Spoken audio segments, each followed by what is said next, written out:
We just need to do little more research. But the truth are there. So when you see Europe or you see America behaving like this, no, they are behaving like that because that is how they survive. And it is because of our stupidity they are surviving. It is because of our stupidity and our disunity among us. We've been so naive,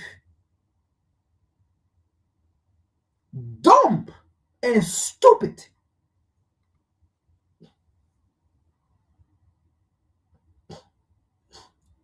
Thinking that the Jesus that enslaved you and colonized you yesterday, that same Jesus will come and save you. Oh, hold on a minute. Hold on a minute. Something remind me. That's remind me. Hold on a minute. Let me see here. I'll bring out a video, but let me see. I got a video to play for you. Let me see what I want here if I find it. If I find it. Hold on. Let me see something here. Let me see something here. Quick. And I'll play a video. Hopefully I found it. I found what I want here. Hold on.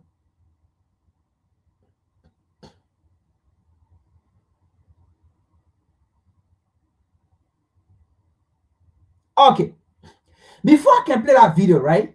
Nigeria, we keep telling you, the only way to defeat ISIS, and Abraham Traore said this, I for Nigeria, Ghana, Mali, Liberia, Sierra Leone, I mean including the 54 or whatsoever 55 states, to unite and have a one military force, like how the AES have done it.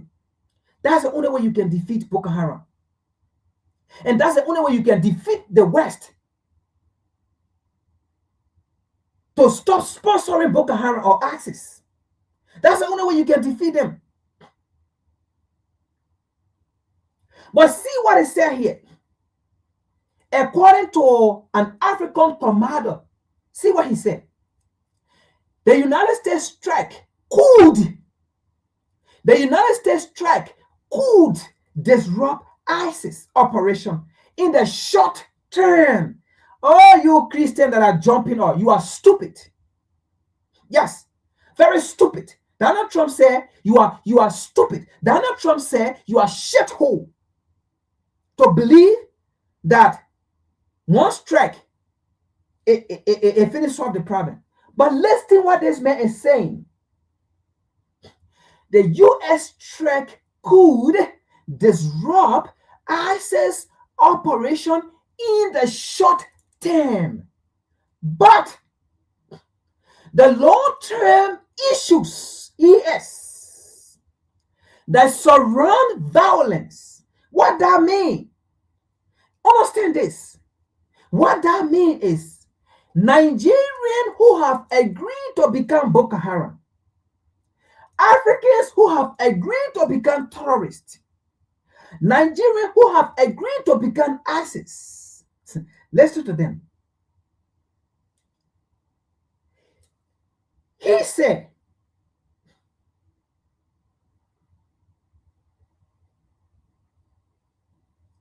there is something somewhere.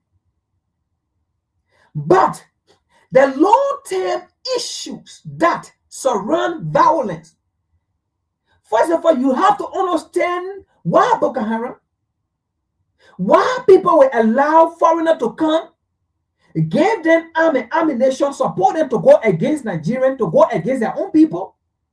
This is what he's trying to explain here. Why would that happen? But the long-term issue that surround the violence in Nigeria are extremely complex. Say CNN military analyst and a retired U.S. Air Force. So that means this man, even he has served in Africa on African for several years, for several decades, since Africa was founded and enforced by Barack Obama. Listen to what he said. God. So that means he has studied everything in Nigeria. The reason why USAID will just go and sponsor terrorists, the reason why USAID will just go and sponsor Boko Haram, according to Scott Perry, now according to this retired U.S. Air Force Marine or Colonial, right? According to him, the issue is complex. So it's not just about going to bomb, then you say you're fighting for Christian. It's complex.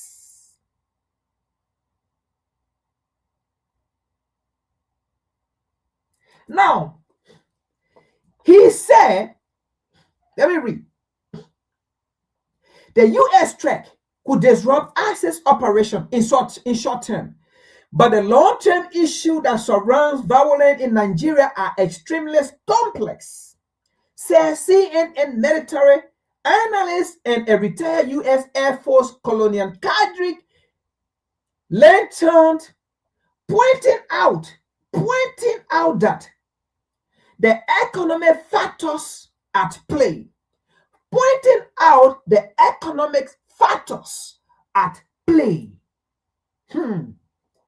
These economic factors could be no education, no job, or people go, they learn, get a degree, and then come back, nothing in the country, inequality, government taking huge pay, millions of dollars, and not improving, resources being taken out of the country, one of the richest nations in the world in terms of oil, but the citizens can't see it, no infrastructure. A lot going on here. So these people are frustrated. So it is easy for people to come in to manipulate them to do something. Oh God. So you see, so he's actually telling you, Christians, so-called Christians that are jumping and running all around, this man is telling you that is not to it. That is not a solution. And that is not going to solve the problem. The problem of Nigeria, people being into Boko Haram, ISIS, and Al Qaeda is complex. And he's telling you it's economic factors. It has to deal with economic factors. The human capacity development as well, it has to do with that. Opportunity are not being provided by this so-called government. All they do is to come take pictures with Western government. But let me play you something here. For those of you that think the West are coming to fight for Christian. Let me play you something here. Christian, my foot, you will die. Continue to believe that. Stupidity.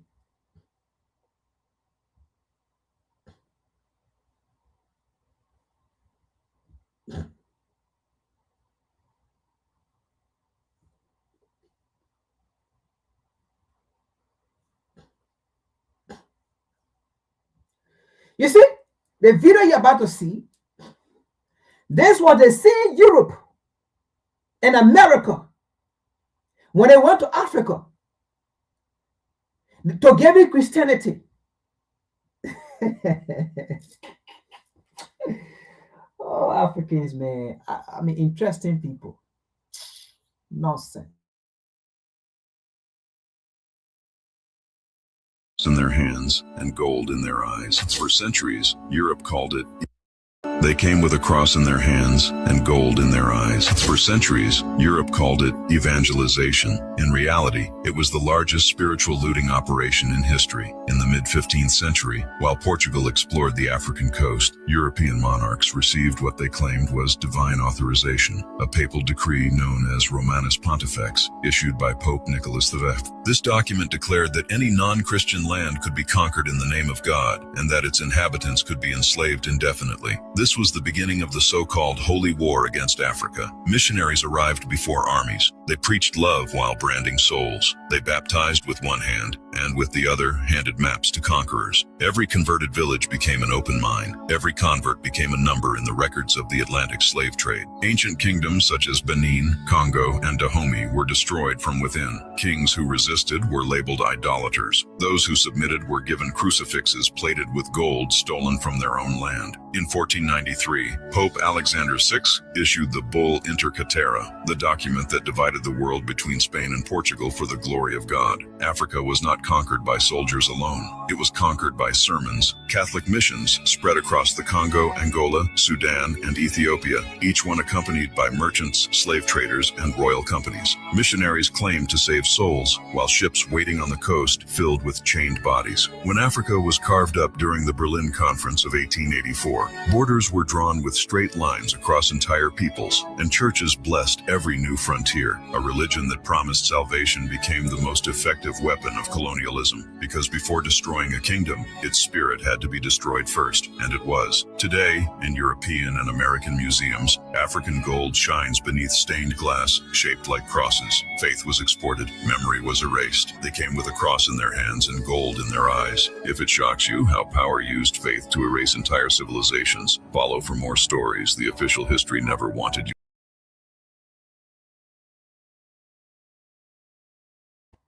So do you see that?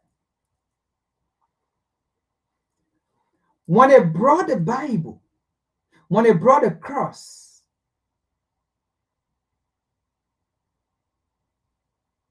was it for salvation? Was it for humanity? Was it for the human race? Was it for unity? Was it for your benefit? Was it for you? Or was it for them?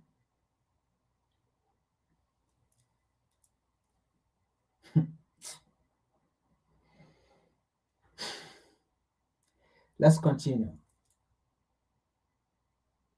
That is clear. What is said in that video,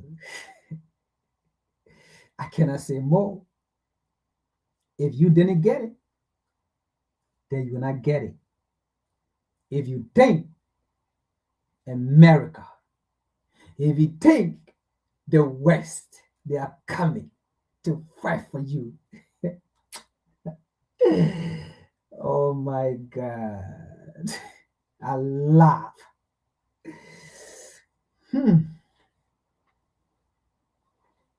Keep fast and pray. Go and fast and pray.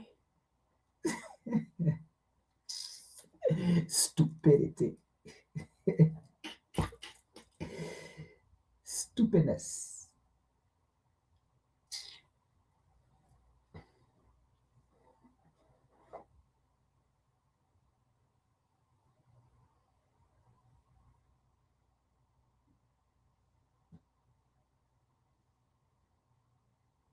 Alliance is the reason why they're going after Nigeria. If you haven't heard, Niger, Burkina Faso, and Mali have all teamed up together to create the Sahel Alliance. 2 days ago, they held a summit, and what they weren't expecting was the amount of turnout from young Africans. During that summit, they announced that they want to create a railway between their three nations, also a new airline, and also a new central bank. And they already collected $1 billion. They've done all that with zero help from any foreign lenders. They've also allowed for their people to move freely between those countries without needing a visa, which has opened up free trade between those three nations. Basically, what they are starting to create is the United States of Africa. And guess who sits on top of Niger? Nigeria. They are trying to destabilize it before it turns into the United States of Africa because they see what they are doing. The Sahel.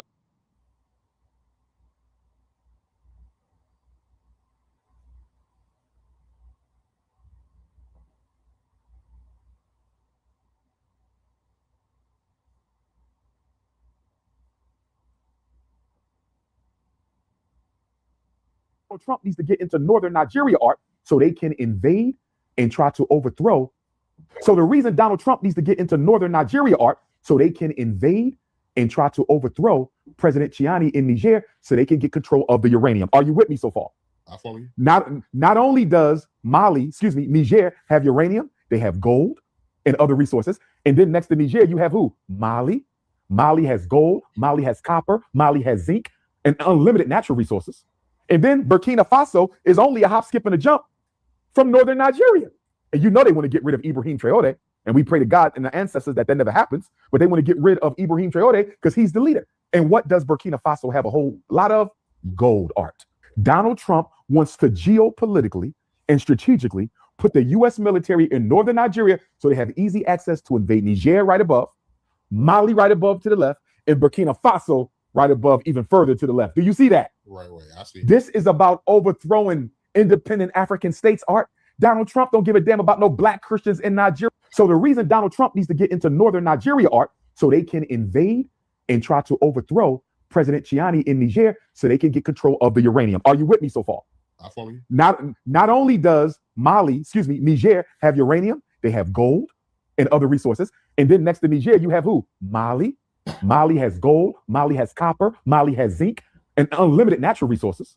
And then Burkina Faso is only a hop, skip, and a jump from northern Nigeria.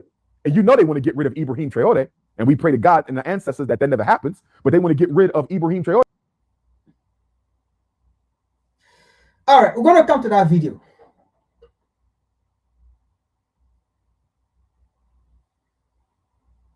Let's read the last article here. So the point here is this is not about fighting for African in Nigeria or fighting for Christian or Christianity. It is not about you. Never will it be, and have never been, and never will it be. Don't get it twisted. We are just being youngs. Because tomorrow, when a Christian government come in Nigeria, and if it happens that the Christian government is not going, it's not trying to go contrary to the U.S. interest, then the Muslim will go again to the U.S. The same way Buhari did it when the Christian government, Jonathan Gula, was in power. And Buhari came to Washington, D.C. and they run propaganda and removed Jonathan Gulak. Then the Muslim came in. Today, it is the Muslim, let's say the Christian, that are going to the U.S. now because the Muslim have gone to China. And Christian people from the West went into Nigeria because, let me use the word. Maybe, let me use that word. Maybe, let me use the word, okay? Maybe people in the West went to Nigeria. They were sent maybe by the CIA or FBI or by the Zionists to go to Nigeria to tell the Christian, let's use this meat, and they brought some of those bishops. Christians are dying because the narrative have to be created with the support of Nigerian or some Nigerian Christian, which is working. It worked with the Muslim at that time, and they removed a Christian government. And today, the Muslims government is there. Now they are going through the Christian. That, Islam is killing Christian. Islam is bombing Christian. Only because the Jonathan Goulart government was taking a path, a new path to disengage from the entanglement of neocolonialism.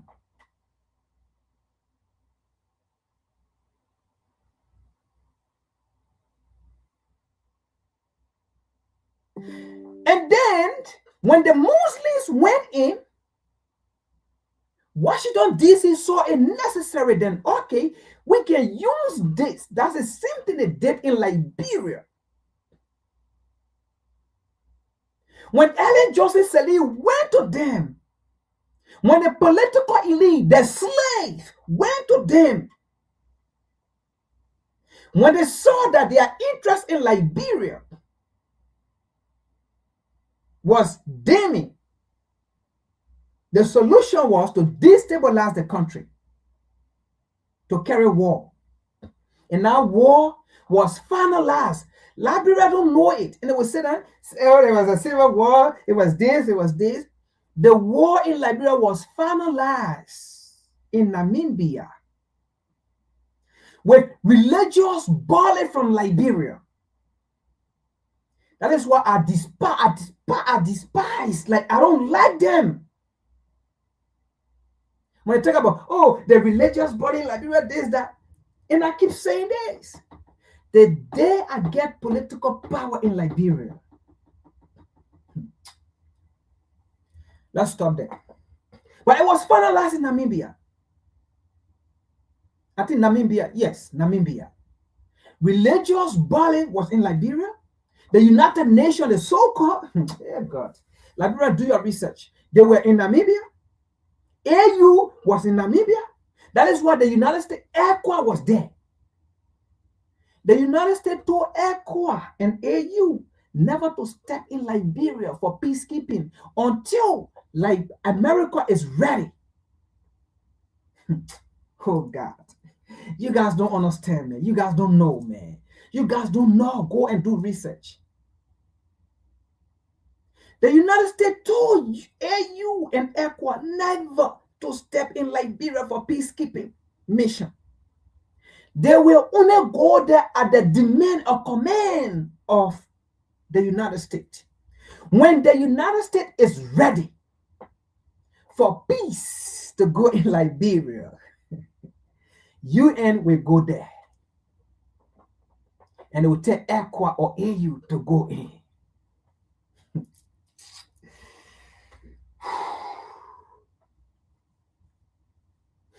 Nigeria, be careful. Be careful, Nigeria. Be careful.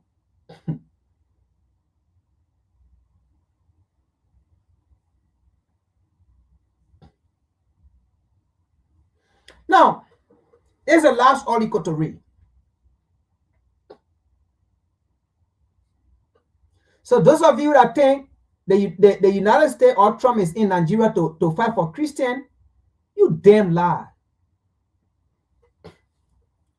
What is behind Trump Christmas Day strike in Nigeria? This is USA Today, all right? This article is from USA Today.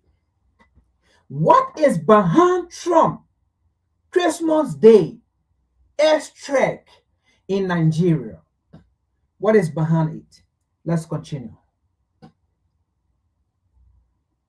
No one should tell you the Nigerian government was in collaboration of what went on in Nigeria. That's damn lie. Collaboration is not where you threaten someone. Collaboration should be willing, someone willingness to collaborate with you. Someone should be willing to do something. Someone should be willing to collaborate. You cannot force someone, you say collaborating. That's the same thing they did in Liberia in 1822. They went and put the kings and the queens on a gunpoint. And then they said they went and saw the king, King Zola Duma, gave them land, sold land to them, and then they got a land to settle XYZ, that when Robert Stock put King Zola Duma on a gunpoint because the first delegate when the kings did not agree. That delegate came back to Washington, D.C. Washington, D.C. sent another delegate. The king said, no, we are not selling land. You brought our people, leave them and go. We will reintegrate them. But because they went with another motive to have a colony, because at that time, even though Africa was not yet divided, We're talking about 1822, and Africa was divided 1884. Africa was already divided before 1884. But 1884 was just a time set for them to meet in Berlin, Germany, to draw demarcation and say, France, this place is for England, don't come here again. England, this place is for France, don't come here again. France, this place is for the US, don't come here. US, this place is, don't come here. Because before 1884 Berlin Conference, the United States and France and UK, they were fighting over territory. Oh my God. Research is very good. Before 1884, in fact, that was the reason the 1884 issue came. Because France, the US, and Great Britain, they were fighting. Because there was no demarcation.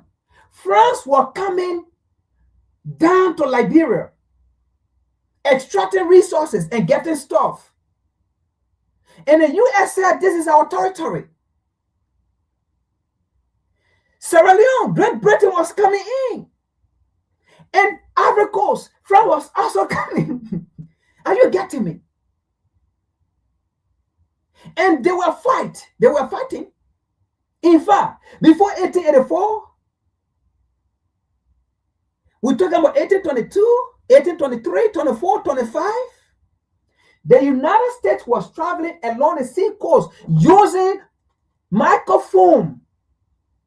This is United States territory. Who were they telling this to? Were they telling that to the free slave that was taken to Africa at that time? It was not Africa, but at that time, right? Akubu land, the Garden of Eden, that's the name of Africa. So are you telling me the free slave they took from here, in fact, they were not free, they called them rebellious slave? Go and do your research again. That's a Google term because the colonizer have to look good. So they have to say, we were freeing these people. But who was the United States Marine Navy using microphone for? This is United States territory. Oh, I thought it was a place that was funded to carry free slave. Now it was a United States territory. Go do your research. Were they telling this to the native that was on the land? Were they telling this to the free slave? Let's just put it this way, that they took there. This is United States territory. No one should come to the United States territory. No, they were telling the French. They were telling the English that was coming on the territory.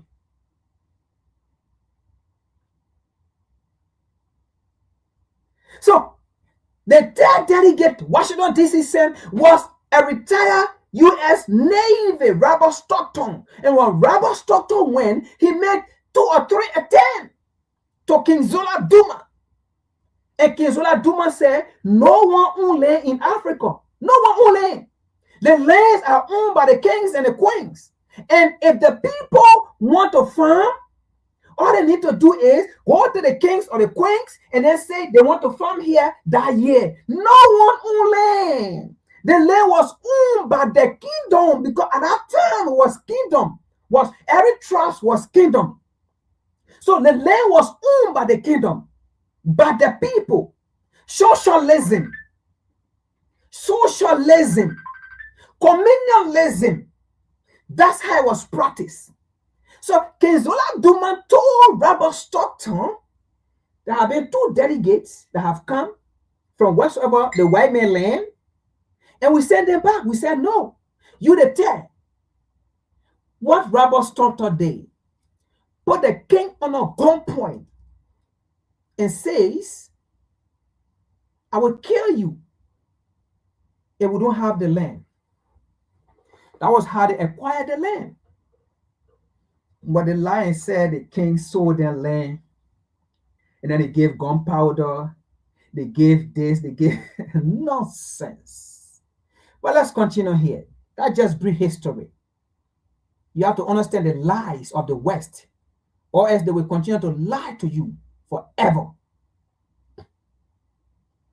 Let's continue here. So what is behind the strike? This is USA Today. What is behind Trump Christmas Day airstrike in Nigeria? Let's read.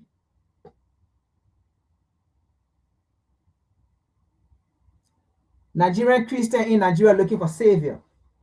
The United States launched airstrike in Nigeria against Islamic State militant on Christmas Day after President Donald Trump threat in November to go into the country gun blazing over what he called a mass slaughter of Christians. Again, that's the narrative they're preaching. But whenever the West bring a narrative to you, that is not what exactly they are fighting for. There is something they are fighting for that you don't know. What they are fighting for, it is not your interest. It is actually against your interest. Let's read. A Trump and War Secretary Pete Hegseth direction and in coordination with Nigerian authority, the U.S. military struck ISIS terrorists in the country northwest, according to the U.S. African Command. Let's read further. And it said it was collaboration with the United States government and the Nigerian government, right? Let's read. Let's read.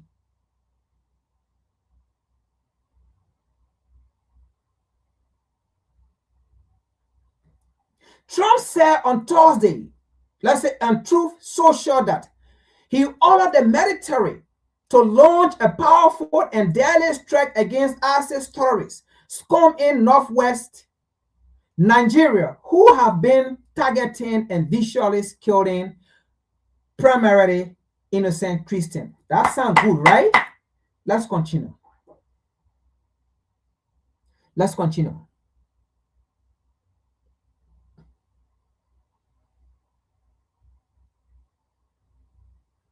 The military executed numerous perfect strikes, he said. Hegseth wrote in an X post that there will be more to come. There will be more to come. Nigeria is already a ground like the Middle East. Nigeria is already a ground, a nation, a state, a territory, a de facto country like the Middle East for the United States. More to come. Did you see that? It's not about Christian folks. Sit down dead and be dreaming. They are coming to fight for you. Christianity have always been used to dehumanize African people. Sorry to say that some of you that deeply believe in it. It is the truth. It is the truth. No one can give you a God. No human being on planet Earth should give you a God to believe in. No one. Anybody give you a God to believe in, it is a false God. It is a false God. If your gods are not in existence,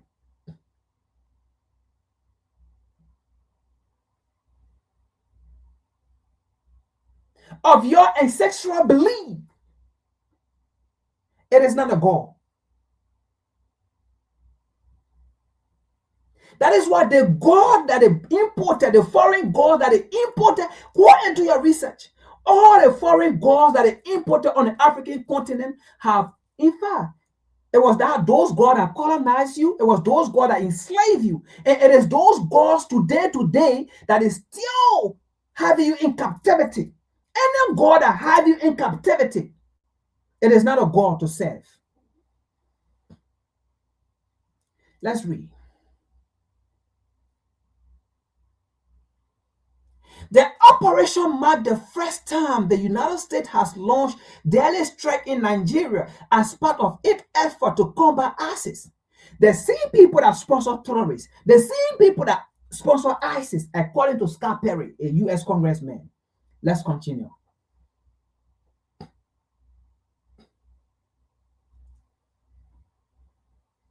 Now, you remember some previous articles that we read, and the United States African Command General said their goal is to protect Americans. After they strike Nigeria, he said their goal is to protect Americans and to disrupt any violent extremists anywhere. Listen to this. This was one of the reasons they struck in Nigeria. Listen to this. The United States struck ISIS target in Syria on December 19. After a gunman, listen to this, after a gunman with suspected tie to the terrorist group that shot and killed 2 U.S. soldiers stationed in the country and other interpreter, because they have interpreter who speak the language there that they will speak to the people, then they interpret the English. So now go back to the article that I read when the African commander said their goal is to protect Americans and to disrupt violent extremists everywhere. Their goal is to protect Americans and to disrupt violent extremists anywhere. It is not about you damn so-called Christian in Nigeria that Donald Trump called shithole. Let's read this. The United States struck ISIS target in Syria December 19 after a gunman with suspected tie to the terrorists, because their goal is to disrupt any violent extremity. That is why when Donald Trump, after they struck Nigeria, what Donald Trump said? God bless our military. He never said God bless the Christian that we went to fight for. He said, God bless our military and Merry Christmas. Yeah. You think it was about you, Christian? Don't go to your government and ask them to do the right thing and ask them to collaborate with the AES to unite and have a stronger force. Be daydreaming. Be daydreaming. The same people sponsoring terrorists, giving ammunition to terrorists, giving their finances, their taxpayer money to terrorists, according to Scott Perry. There's the same people that are coming to fight terrorists for your survival. Stupidity.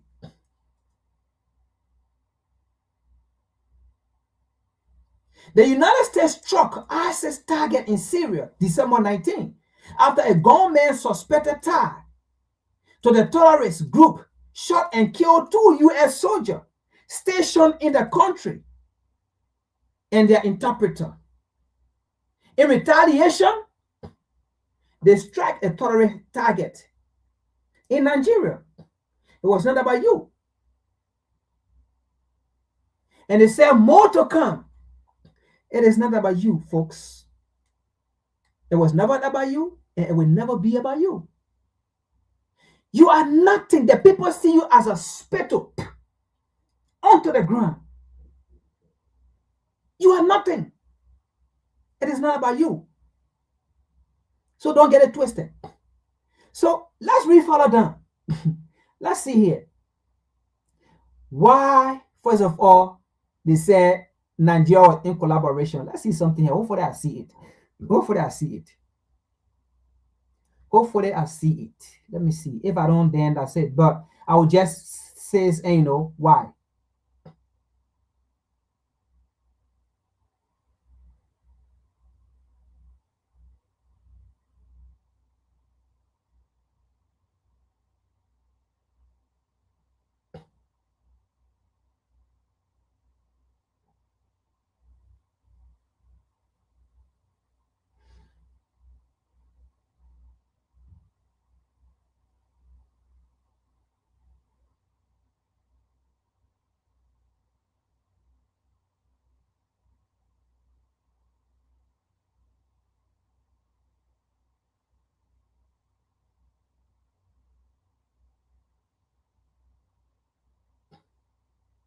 It's something I want to show here, folks. All right. Let me read here. This is what Trump said. Right? Now, it started from above, but I'm just going to read here because we're running out of time. The next day, Trump, threatened on through social that the United States would cut off aid. Listen to this. This is how the Nigerian government came in. After the Nigerian government had been threatened. This is why I said there's no independent state in Africa. Unless the AES nation, and there may be Namibia that is being run by this current female president. Maybe. Right? But there's no independent nation in Africa. No independent nation. They are all territory. They are all de facto. They are all how they call it, independent nation. You see it? So this is not negotiation. The next day, Trump threatening on through social that the United States could or would cut off aid to Nigeria and could go into that now. And then he called Nigeria disgraced country. Disgraced country. You know what I said? Disgraced country? I mean, the people of Nigeria are disgraced. Are a disgrace. Because a country can never exist without a people. A people make a country, or else it will just be a desert, or else it will just be a land, a bush, a forest. You cannot call a forest a disgraced country. You cannot call a desert a disgraced country. People make the country. Without people, there is no society. Because people make society that come with belief, with norms, way of life, behavior. So when Trump said disgrace, the same way he referred to you Christian as shithole, that's the same way again he's calling you Christian as disgrace. You think it is about you? So President Trump threatened Nigeria to cut aid from Nigeria if Nigeria did not allow Donald Trump or the United States government to throw a bomb in Nigeria. Nigeria government agreed to come in. That is not collaboration. After they say you are a disgrace, that is not collaboration. After they shame you, that is not collaboration. After they say we will cut aid, we will not give you aid, we will not give you support, you are not independent, that is not collaboration.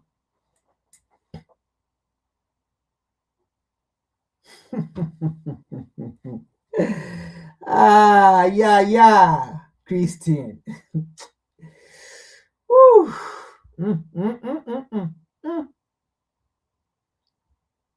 Anyway, let's take this out.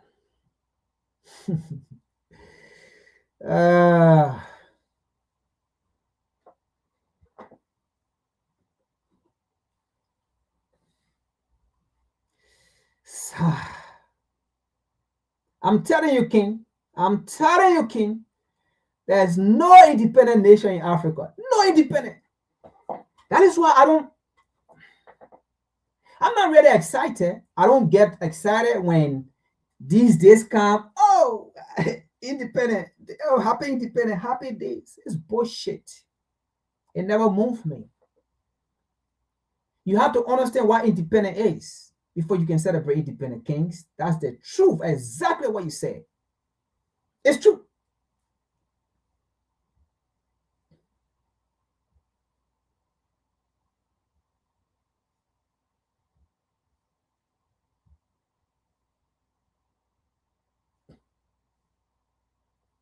So you got all of these genocides of black people going on around the world.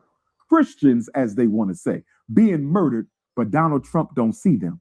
He only sees the one in Nigeria. And let me tell you why, Art. I know you're familiar with Ibrahim Traoré and the Sahel Alliance. Ibrahim Traoré is the president of Burkina Faso. You also have the president of Niger, Chiani, and you have General Goita of Mali, right? Right. The real reason, Art, and I need you to get this, the real reason Donald Trump wants to invade northern Nigeria, Art, has nothing to do with Black Christians. Nothing to do with my Christian brothers and sisters in the north. Northern Nigeria sits under what country, Art? Northern Nigeria sits right under Niger, one of the 3 countries in the Sahel Alliance. Nigeria borders Niger. And why is Niger so important, Art? Who is the #1 supplier of uranium in the world? Niger. Do you know what you need uranium for, Art? Nuclear missiles, nuclear bombs, nuclear technology, nuclear warheads. Niger is the #1 supplier of uranium. And in the nuclear age, Art, uranium is the vibranium of Black Panther. In the nuclear age, uranium is the vibranium that they talked about in the Black Panther movie. So the reason Donald Trump needs to get into northern Nigeria, Art, so they can invade and try to overthrow President Chiani in Niger so they can get control of the uranium. Are you with me so far? I follow you. Not only does Niger have uranium, they have gold and other resources. And then next to Niger, you have who? Mali. Mali has gold, Mali has copper, Mali has zinc, and unlimited natural resources. And then Burkina Faso is only a hop, skip, and a jump from northern Nigeria. And you know they want to get rid of Ibrahim Traoré, and we pray to God and the ancestors that never happens, but they want to get rid of Ibrahim Traoré because he's the leader. And what does Burkina Faso have a whole lot of? Gold, Art. Donald Trump wants to geopolitically and strategically put the U.S. military in northern Nigeria so they have easy access to invade Niger right above, Mali right above to the left, and Burkina Faso right above even further to the left. Do you see that? Right. I see. This is about overthrowing independent African states, Art. Donald Trump don't give a damn about no Black Christians in Nigeria. He don't care about the ones here. So for my... Yeah, excuse me, brothers and sisters. Please allow me to pause a little bit. There's something that I wish to share with you from what Dr. Umar Fatunde has said. Then we'll continue with Dr. Umar. I want all of us to reflect and connecting dots. Let us, all of us, go back 2 years ago when President Chiani of Niger took power. He closed U.S. drone base. And U.S. since then is not happy with Niger. So as Dr. Umar Fatunde said, there's a truth, some truth there, that we may think that maybe U.S. is bombing terrorists in northern Nigeria, but you can find ourselves that at the end of the day, U.S. will station military base there, or U.S. will station troops, that those troops will fight Niger. And the U.S. will say, because in northern Nigeria, it is a border between Nigeria and Niger, don't be wondering. The time will come when U.S. will say, those terrorists have run or flew to Niger. Then U.S. will start bombing Niger by saying they're finding terrorists. But let me take you back. This year, you remember a U.S. General, Mr. Langley, accused Captain Ibrahim Traoré for using gold reserve to protect himself. We have to be vigilant. Sister Nicki Minaj. For my sister Nicki Minaj to go to the United Nations and give voice to Donald Trump's false flag of caring about Christian Nigerians and Black Africa is a disservice to her race. Nicki Minaj, I want you to reconsider this. Please don't go down the path of Candace Owens, sister. Please recant while you can. But I don't know if she can, Art. She might be in too deep. You done already went to the UN speaking on behalf of Donald Trump's agenda to invade Nigeria so he can overthrow the Sahel Alliance. You done already went to Turning Point USA's AmeriFest conference talking about how Donald Trump makes you feel proud to be an American. Talking about how when Donald Trump and J.D. Vance speak, you know they speaking for us. And then she said, Art, that I don't want any, and I'm paraphrasing, but she said something like, I don't want any white girls with blonde hair and blue eyes to not be proud of themselves.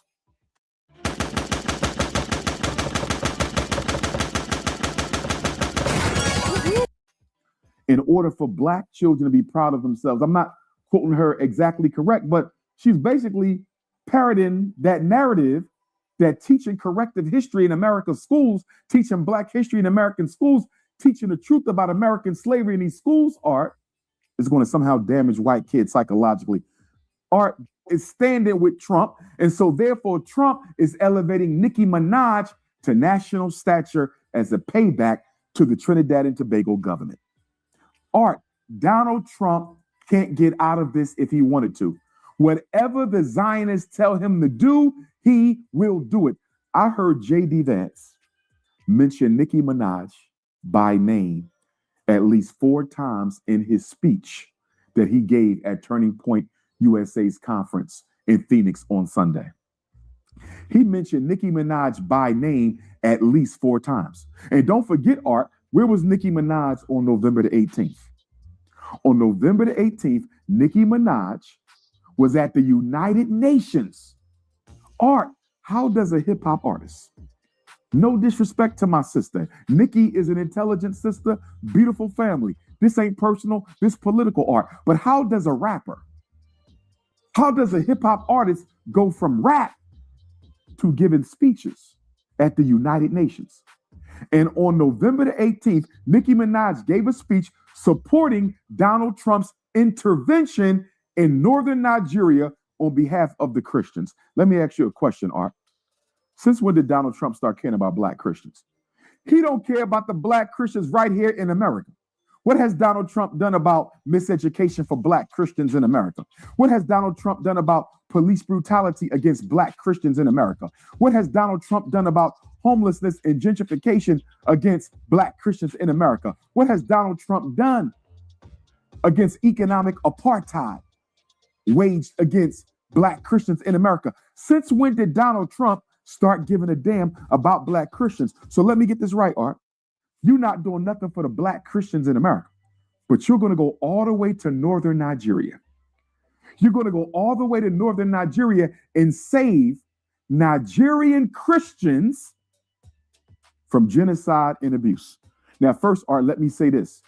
There is genocide and abuse, some genocide against my northern Nigerian Christian brothers and sisters by Muslims in the northern region that I don't condone. If the international reports are right, you've had 10,000 northern Nigerian Christians who've been massacred over so many of these past years. It's wrong. I don't condone it. And I hope the Nigerian government gets this under control. Northern Nigeria, Art, is mostly Muslim. Southern Nigeria is mostly Christian. So the Muslims who are living, the Christians who are living in Muslim-dominated northern Nigeria, they're the ones who are being harmed. But guess what, Art? This was going on when Donald Trump was president the first time. If this was going on when Donald Trump was president the first time, why didn't he do something about it then? Because he's not threatening military invasion in Nigeria because he cares about Christians. Because if that were the case, Art, why don't he do something about the South Sudanese who are being genocided right now? Why don't Donald Trump do something about the Sudanese who are being genocided right now? Why is he ignoring the Sudanese genocide, Art? Why is he ignoring the child slaves in the Congo, Art? Since he cares so much about black people, let me tell you why. Donald Trump is ignoring the genocide in Sudan because it's being carried out by Arabs from the United Arab Emirates.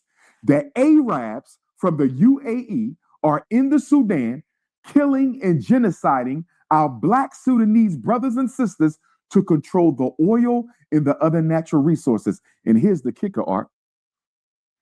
Where does the United Arab Emirates get most of their weapons from? Who is the number one military supplier of weapons to the Arabs of the UAE? Donald Trump's government. Wow. Listen to this, Art. Ain't that crazy? You're talking about you're going to invade Nigeria to protect my Christian brothers and sisters in the north, but you giving weapons to Dubai. You're giving weapons to the Arabs and UAE so they can come into Sudan and genocide black people in the name of natural resources, but you care about the blacks in Nigeria. Give me a break. And what about in the Congo, Art? You got children dying, mass murder, humanitarian crisis, hunger in the Congo, been going on for years. Donald Trump won't do anything about it. You know why? Because they're mining coltan and cobalt for who? Apple computers, and for Elon Musk Tesla cars, and for American military systems. So Donald Trump isn't going to say one word about the Congo because it benefits white capitalism. He's not going to say one word about Sudan because it benefits white capitalism. And don't get me started on Haiti and what America is doing in Haiti. Since you love black Christians so much, what about the black Christians in Haiti? What about all the Haitians whose asylum in America you just canceled out, and you're now hunting them down like animals all across America and sending them back to Haiti? What about them? What about the airstrikes, Art, that America has carried out in Somalia, killing innocent men, women, and children? Many of them are Christian as well, although it's an Islamic country. What about them? Family, brothers and sisters, this is not about terrorists in northern Nigeria. This is about Sahel. This is about Tinubu allowing US to station troops in northern Nigeria to fight the alliance of Sahel states. Family, brothers and sisters, you will hear, they will tell us terrorists have food to Niger. They will put boots on the ground to fight terrorists in Niger, Mali, and Burkina Faso. They will use that technique to invade these countries. Tinubu has betrayed our struggle. Tinubu is being used by allowing US to drop bombs in northern Nigeria is a tactic, is a technique. At the end of the day, they will tell us those terrorists, they have food and land to Sahelian region. Can my dad go from XL to M with walking by We are at a crossroad. Young people, Africans, we have to raise our voices and condemn President Bola Ahmed Tinubu by allowing US to drop bombs in northern Nigeria. President Tinubu is betraying our struggle. President Tinubu is betraying Africa. I'm telling you the truth, brothers and sisters. You will hear this. They did that in Iraq. They did that in Afghanistan. They did that in Libya. Now they're in Sahel. And we know the reason behind. It's because these countries have taken control of their natural resources. You remember when Abdulrahman Chan, the president of Niger, took power, he closed all foreign military bases, including one of the biggest drone bases of US in Niger. US since then is not happy with Niger. Burkina Faso took control of its natural resources, gold and other resources, the same to Mali. Now they are using Nigeria. They are using these neighboring countries by saying they are fighting terrorists, they are attacking terrorists, but the time will come that they will tell us those terrorists flew to Niger to Burkina Faso. Now we are going to Burkina Faso, we are going to Niger, we are going to Mali to find those terrorists.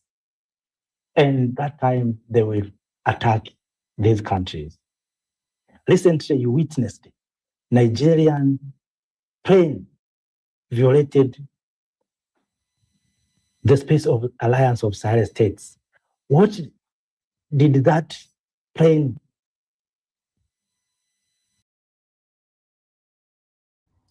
All right, folks. That is today's presentation. And I hope it gets to where it's supposed to get. Please share, like, subscribe. And I'm going to, leave a last statement with Nicki Minaj. Nicki Minaj, you are our sister. We love you.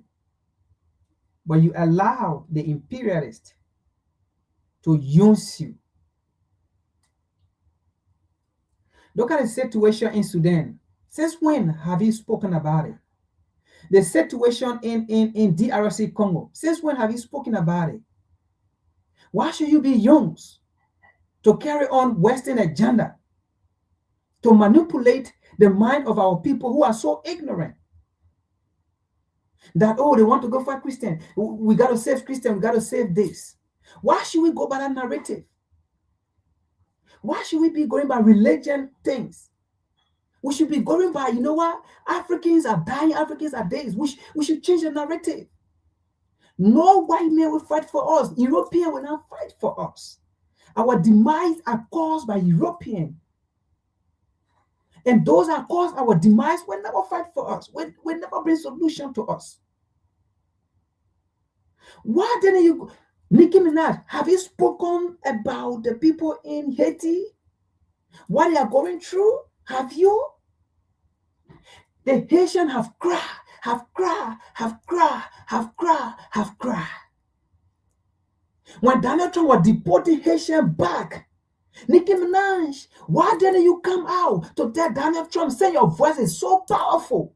Why didn't you go to UN to tell UN, you know what? The people of Haiti, they shouldn't go back. They are already in the US. We cannot see Trump deporting them back. We don't want it. Why didn't you, Nicki Minaj, why didn't you speak about it? Why, Nicki Minaj? The people of New Guinea, Papua, Nicki Minaj, you want to talk about, why didn't you speak? Why can't you speak about the people of New Guinea, Papua? That the Australian government are slaughtering and killing them, the original people of the land. Nicki Minaj said you are so powerful. Why didn't you use your influence? Nicki Minaj, there are a lot of stuff going on the African continent. Why can't you use your influence? Nicki Minaj. Say now you have become the voice of the voiceless. We want you to speak for the people of Haiti. We want you to speak for the people of Sudan, the people of Somalia. Nicki Minaj said you are speaking, you are not the voice for the people. The last time we checked, there are Somalians that are being deported. Nicki Minaj said you are so influential. Why can't you speak? Go to the United Nations now and speak for the people of Somalia that are being deported. The crisis in Somalia, the crisis in DRC Congo. We beg you, Nicki Minaj, do it. You can't be supporting Zionist ideology. And then you say you are speaking for Christian. No, it is not about Christian, Nicki Minaj. You were bought. The Zionists sent you there because they saw you as a perfect person to go and speak. Nicki Minaj, if they didn't send you there, now you have taken a bath. If you don't continue, Nicki Minaj, you are in trouble. Nicki Minaj, if you don't continue, we are in trouble, because for every platform we set on to speak about the issues of African people, we will break you down. For every platform we set on to speak about the issue of Black people around the world, we will break you down. So the path you have taken, I don't know if you taught us why. I don't know if you ever put thought into it, but you went and did it because the Zionists sent you there. For every time we speak about Black issue, even in America, we will bring you down because we will mention you, because we want to see your action. Now, at this time, we want to see you to the United Nations attacking every issue affecting Black people around the world, even in the US. What are police brutality? What are injustices? What are the justice system? We want to see you to the United Nations, even to RCC. We want to see you there addressing African issues. Or else, there's going to be your demise. Because for every platform we sit on, we will discuss you. We are sorry. We love you. You are one of our Black queens. But you have allowed yourself to be used by the Zionists. So for everything we discuss pertaining Black people, we will discuss you and we will break you down.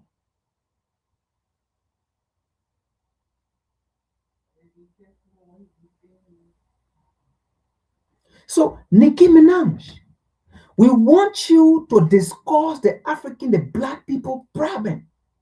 Now you went to the United Nations, good. If you show you did it with good faith, good. But we want you to speak for Haiti. We want you to speak for DRC Congo. Look at what is going on in DRC Congo. We want you to speak. Look at what is going on in Sudan. Please speak. Somalia, please speak.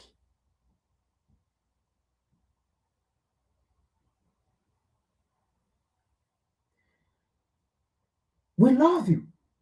Don't get it twisted. We will always love you. But we will continue to point you out so you can speak for our interest too now. Because you have spoken for the interest of the Zionists, of those who sent you. Good.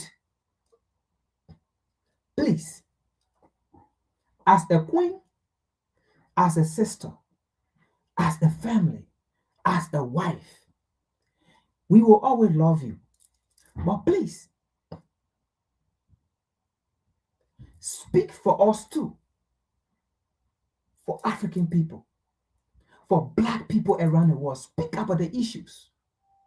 Holistically, speak about the issues.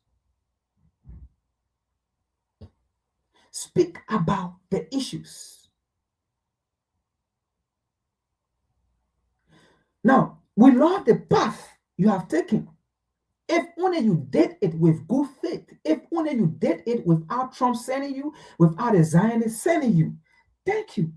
If only you did it because you love Christian, you love Nigerian Christian, good. But please, continue the fight. Please, continue the fight. And we will support you. Because every platform we come on, we will continue to call your name to talk about issues affecting Black people. Even in the US, if we're talking about injustices on this platform, we will mention you so that you can talk about it.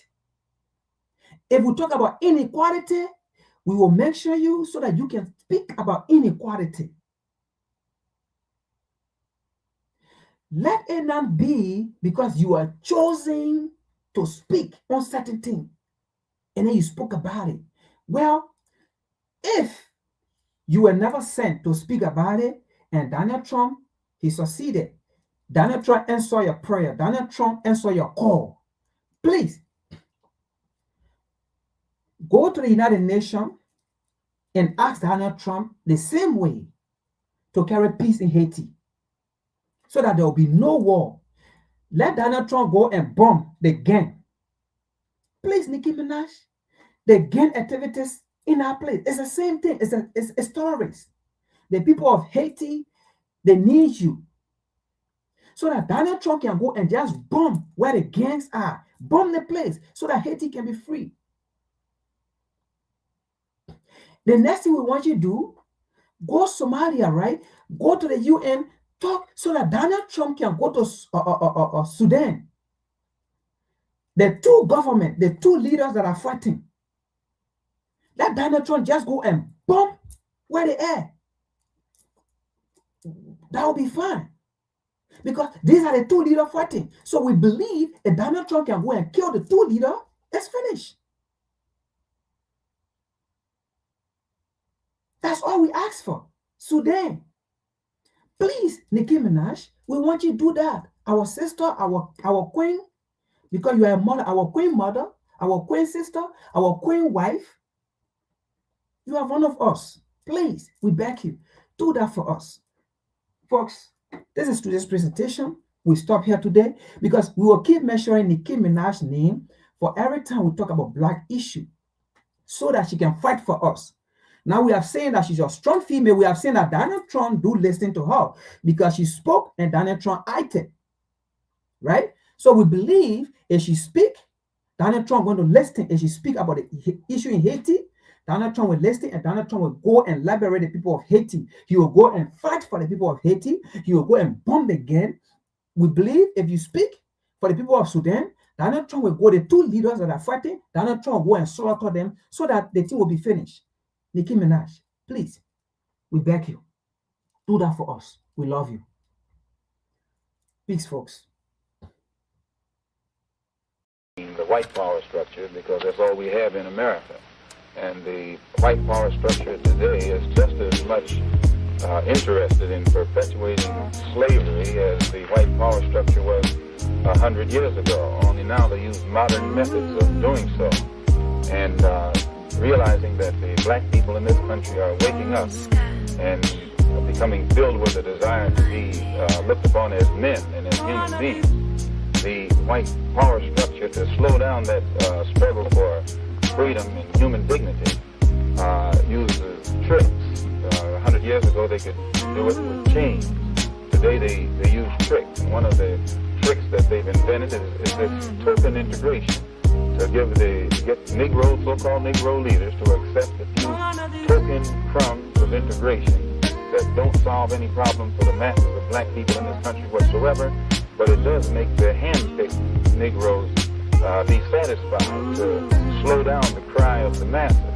And a good example of that is as soon as the spirit of rebellion or revolution began to spread among the masses of black people in this country, and they began to take an active part, and they showed that they weren't confined to this nonviolent approach, then the government or the power structure began to sit up and take notice and